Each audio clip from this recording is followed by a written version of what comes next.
The following is a recorded interview with dictated by the late Reese Parker.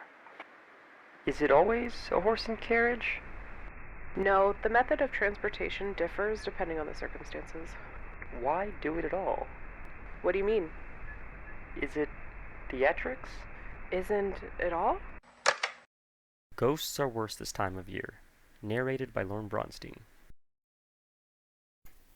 Ghosts are worse this time of year, he said with a sly, toothless grin. As the words left his mouth, so did the acrid smell of cheap whiskey and rotting gums. He was a sailor, and spent more of his life in water than land. As for his name and age, that didn't matter. They died long ago when he left his loving wife and newborn on the shore. "It not be a long one," he said. Words she didn't know would be the last thing she heard from him. "She knew what she was getting into," he continued. "Sailor's first love always bein' to sea. Ain't nothin' changin' that." The air was eerily still and frigid, even for Manitoba. Skin stung as bones ached. The man was wearing ripped gloves with most of the fingers missing, causing his blackened fingers and broken nails to protrude through the torn fabric. On the man's back was the skeleton of an orange jacket, once filled with goose down, now an empty husk of stitched-together fabric. The man wore a gray beanie slanted to the side, not for fashion, but merely out of carelessness for his appearance.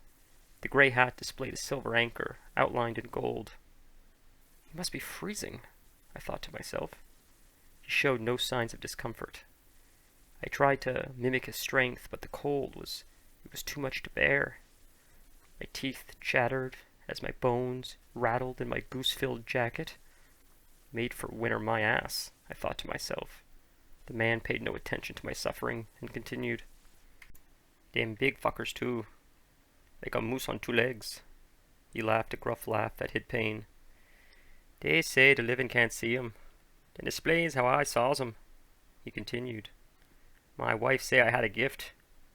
More of a curse if you ask me." The station was deserted. When I was a kid, we would drive to Philadelphia to visit family. On the way, we would pass train yards where out-of-commission carts would sit and rust, relics of a different time.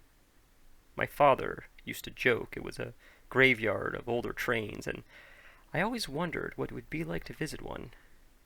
It must feel a lot like this, I thought to myself, as I watched little brown mice dart between the gravel underneath the rusted tracks.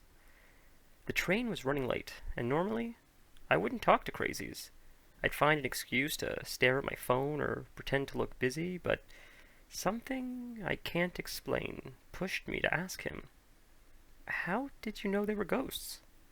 Without missing a beat, he retorted, "Just knew." The man stared across the tracks, as if he was watching something far in the distance. "Ye done believe me, do ye?" I don't know what to say. I didn't want to insult him, but ghosts aren't real. I guess anything is possible, but I've never seen one." The old man sighed. His chest rattled like a bag of bones. "You're one of those." "What do you mean?" I asked. The old man turned his head. His eyes were filled with a cloudy substance, a graveyard of broken dreams from memories long past. His mouth was a dark cavern of mostly recessed gums with one semi-rotted tooth in the middle. His skin rippled and sagged under sunken eyes and a great prickly unshaven face. "How'd you get here, son?" "What do you mean?" I knew exactly what he meant, but something about the question sent chills down my spine. He watched me, waiting for a response. "Well, I got up and—" Shit! I thought to myself, why don't I remember? Why am I even waiting for a train? I have a car. I drive to work every day.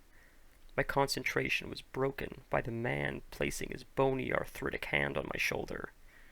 "It's okay, son. Nothing to be scared of." Trying to orient myself, I looked at my watch, but the hands were static. I looked up at the man. "How long have we been talking?" "Time done work like that here." My breathing became shallow and rapid. I felt a wave of panic come over me. I'm sorry, I need to go. I began to sit up when the man gently placed his bony arm back on my shoulder and said, Only one place for you to go now, son. He nodded his head to the left. The train's pulling in. Suddenly, a large black train began to pull into the station. The train looked like a train built 100 years ago. Black smoke poured out of the chimney and drifted gently into the still air to become one with the gray sky. I looked at the old man. He nodded a reassuring nod and cracked a smile, revealing that last rotten tooth. Nothing to be afraid of now, son. The train door creaked open. The sound of metal on metal hissed a high-pitched screech that echoed through the otherwise empty station. The conductor's window opened, revealing a figure in a long black robe. The face was hidden in a shadow by a deep hood. I couldn't make out a face, but somehow I knew he was looking directly at me.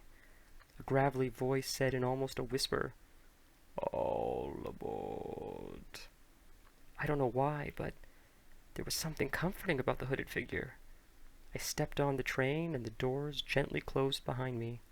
The engine roared as we rode off into the darkness.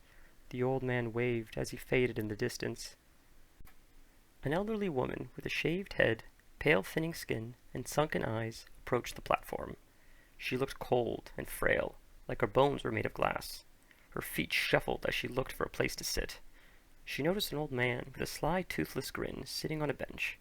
The man nodded at her, extending a hand to help her sit. I was just at the hospital. Where am I? The woman said. The old man smiled a toothless grin and said, Ghosts are worse this time of year.